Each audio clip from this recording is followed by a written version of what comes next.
تحفہ یہ مسلمان کو رمضان مبارک ہو تحفہ. رمضان المبارک میں جیسے ہم لوگ زکوٰۃ ادا کرتے ہیں، ایسے ہی رمضان المبارک کے اندر شریعت کی طرف سے ہمارے اوپر صدقۃ الفطر واجب ہوتا ہے. صدقۃ الفطر ہر اس مسلمان پر واجب ہوتا ہے جو یکم شوال کو صاحب نصاب ہو جاتا ہے.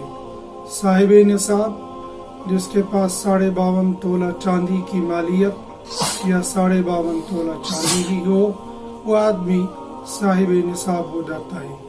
ایسے آدمی کے ذمہ واجب ہوتا ہے وہ اپنی طرف سے اور اپنے ماتحتوں کی طرف سے صدقۃ الفطر ادا کرے، اور اس میں جو اس کے ماتحت ہے ان کا مالدار ہونا ضروری نہیں ہے.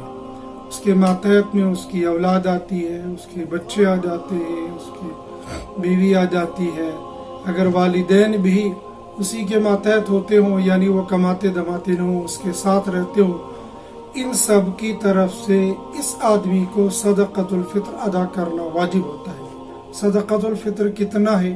شریعت نے اس کی چیزیں اور ان کا وزن متعین کر دیا ہے.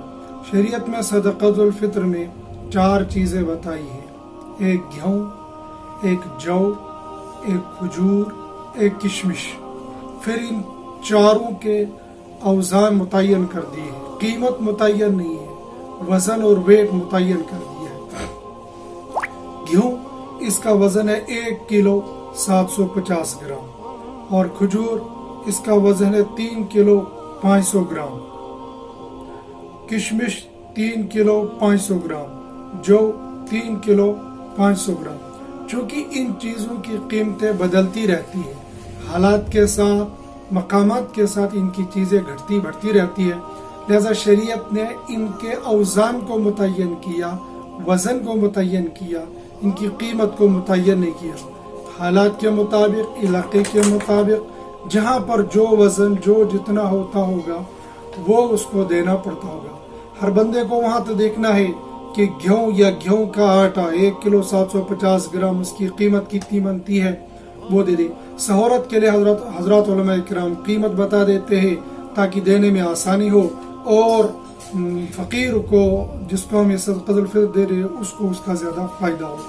ہمارے یہاں جب پورے جموں کشمیر میں، خاص طور پر جموں میں، جو ان کی قیمت بنتی ہے، وہ گیہوں کے آٹے کی قیمت بنتی ہے، وہ بنتی ہے 52 یا 51.5 اس طرح، لیکن 52 یا 51.5 یا 53 یہ قیمت دینا بہت مشکل. لہٰذا علماء کرام ہمیشہ احتیاطی پہلو بتاتے ہیں. تو یہاں پر حضرات علماء کرام نے جو متعین کیا ہے وہ گیہوں کی قیمت کے اعتبار سے 55 روپے، کھجور کی قیمت کے اعتبار سے 3 کلو 500 گرام اس کی بنتی ہے 900، اور کشمش کی 1100، جو کی 110 روپے.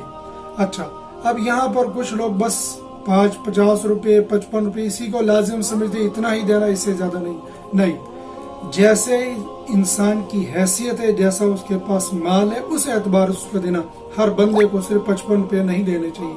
جن کو اللہ نے مال اچھا دیا ہے وہ کشمش کے اعتبار سے دے دی. ایک بندے کی طرف سے 1100 روپے دے دے، ایک بندے کی طرف سے 900 روپے دے دی، اور اگر مال کم ہے پھر 110 یا 55 روپے. لیکن ہر بندہ صرف 55 ہی دے دے، یہ غلط بات ہے. اس سے فقیر کا فائدہ نہیں، فقیر کا نقصان ہو. لاکھوں کا مالک ہے، کروڑوں کا مالک ہے، کوئی 55 روپے کے حساب سے دے رہا نہیں. ایسے لوگوں کو چاہیے وہ کشمش کے حساب سے دے. گھر میں جتنے افراد ہیں ہر فرد کی طرف سے ان 4 چیزوں میں سے جس کی طرف سے دینا چاہے گا، ایک بندے کی طرف سے اتنی. مثال کے طور پر کشمش کے حساب سے دینا چاہے گا، ایک بندے کی طرف سے 1100 روپے. گھر میں 10 بندے ہیں، 5 بندے ہیں، 4 بندے، ہر ایک بندے کی طرف سے 1100، 900، 110، اور لاسٹ میں پھر 55 روپے. جتنی وسعت ہوگی اتنا دے دے گی. اس کے ساتھ ہی جو لوگ ہمیشہ کبھی بھی روزہ نہیں رکھ سکتے، ان لوگوں بھی اسی حساب سے اپنے روزے، ایک روزے کا فدیہ، پھر جتنے روزے چھوٹ گئے ہوں گے اس حساب سے وہ فدیہ دیتے رہیں گے. اللہ پاک میں